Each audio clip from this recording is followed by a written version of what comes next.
Абай Құнанбаев қара сөздері 38-ші сөзі 1896 жыл. Ей жүрегімнің қуаты, перзентлерім, сіздерге адам ұғылының мінездері туралы біраз сөз жазып, ядкар қалдырайын. Ықыласпенен ұғып алыңыздар. Оның үшін махаббаттың төлеуі махаббат. Әуелі адамның адамдығы ақыл, ғылым деген нәрселерменен. Мұның табылмақтығына себептер әуелі Хауас Салим һәм тән саулық. Бұлар туысынан болады. Қылмыс өзгелерінің бәрі жақсы ата, жақсы ана, жақсы құрбы, жақсы ұстаздан болады. Талап, ұғым махаббаттан шығады. Ғылым білімге махаббаттандырмақ әлгі айтылған үшеуінен болады. Ғылым білімді әуелі бастан бала өзі ізденіп таппайды. Басында зорлықпенен, яки алдауменен үйір қылу керек. Үйрене келе өзі іздегендей болғанша. Қашан бір бала ғылым, білімді махаббатпенен көксерлік болса, сонда ғана оның аты адам болады. Сонан соң ғана Алла тағаланы танымақтық, өзін танымақтық, дүниені танымақтық, өз адамдығын бұзбай ғана жәліп, мәнфағат давқы мұзатыратыларыны айырмақлық секілді ғылым білімді үйренсе білер деп үміт қылмаққа болады. Болмаса жоқ, ең болмаса шала. Оның үшін көбінесе балаларды жасында ата-аналары қиянатшылыққа салындырып алады. Соңынан моллаға берген болады. Я, ол балалары өздері барған болады. Ешбір бақыра болмайды.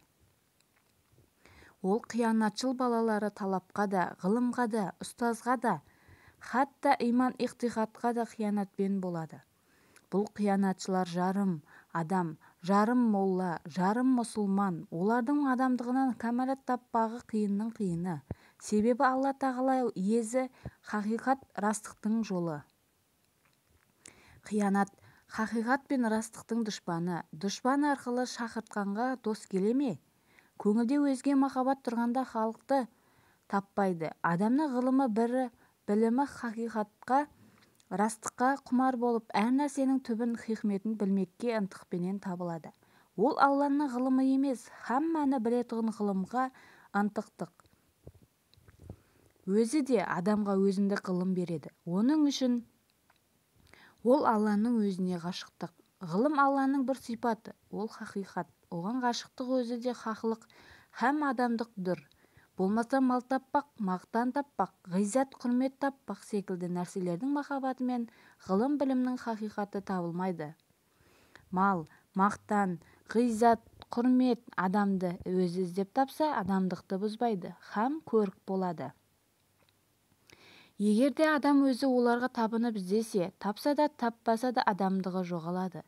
Енді хақиқат сүйіп, шынды білмек құмарың бар болса, адамдыққа лайықты ықыласты құлағыңды қой. Әуелі дін, исламның жолындағы пенделер иманның хақиқаты не сөз екенін білсін. Иман дегеніміз бір ғана инанмақтық емес. Сен Алла тағаланың бірлігіне, уә Құранның оның өзі сөзі екендігіне, уә пайғамбарымыз Мұхаммед Мұстафа саллаллаху алейхи уассалам оның тарапынан елші екендігіне инандың. Жә, не бітті? Сен Алла тағала үшін иман келтіремісің? Я өзің үшін иман келтіремісің?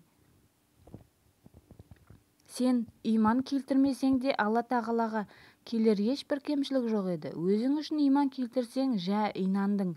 Ол инанмақтығың құр ғана инанмақтықпен қалса саған пайда бермейді.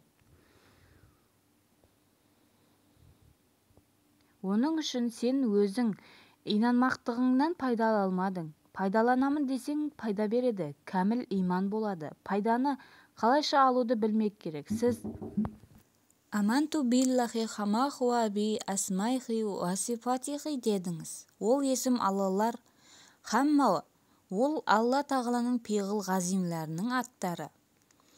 Олардың мағынасын біл, һәм 8 сифат затиялары не деген сөз? Кәміл үйрен. Өзіңді оның құлы біліп, өзіңе муслим ат қойып, таслим болғаныңа раст боласың да, өз пиғылдарыңды соған өз халіңше ұқсатуды шарт қыл. алла тағалаға ұқсай алам ба деп надандықпен ол сөзден жиіркенбе. Ұқсамақ дәл бірдейлік дағуасыменен емес, соның соңында болмақ. Оның үшін алла тағаланың сипаттары хаят, ғылым, құдірет, басар, самих, ирада, калам, тәкин. Бұл сегізінен алла тағаладағыдай кәмалат, ғазамат, бірлән болмаса да, пендесін де әрбірінен өз халінше бар қылып жаратыпты. Біз өзіміздің бойымыздағы 8 зәрі атты сипатымызды ол алла тағаланың 8 ұлық сипатынан бас бұрғызып, өзге жолға салмақпенен біздің атымыз муслим бола ала ма? Болмаса керек. Ол 8 сипатына сипатымызды һәм ол аттары бірлән ағламланған фиғыл құдаға фиғылымызды етпек неменен табылады? Қалайша табылады? Оны білмек керек. Ол алла тағаланың заты ешбір сипатқа мұқтаж емес. Біздің ақылымыз мұқтаж. Жоғарғы жазылмыш сипаттар бірлән тағриблап танымаққа керек. Егерде ол сипаттар бірлән тағрибламасақ, бізге мағрифатулла қиын болады. Біз алла тағаланы өзінің білінгені қадар ғана білеміз. Болмаса түгел білмекке мүмкін емес. Заты түгел хикметіне ешбір хакім ақыл ерістіре алмады. Алла тағала өлшеусіз, біздің ақылымыз өлшеулі. Өлшеулі мен өлшеусізді білуге болмайды. Біз алла тағала бір дейміз, бар дейміз. Ол бір демекілік те ақылымызға ұғымның бір тиянағы үшін айтылған сөз. Болмаса ол бір демекілік те алла тағалаға лайықтай келмейді. Оның үшін мүмкинаттың ішінде не нәрсенің ужуды бар болса, ол бірліктен құтылмайды.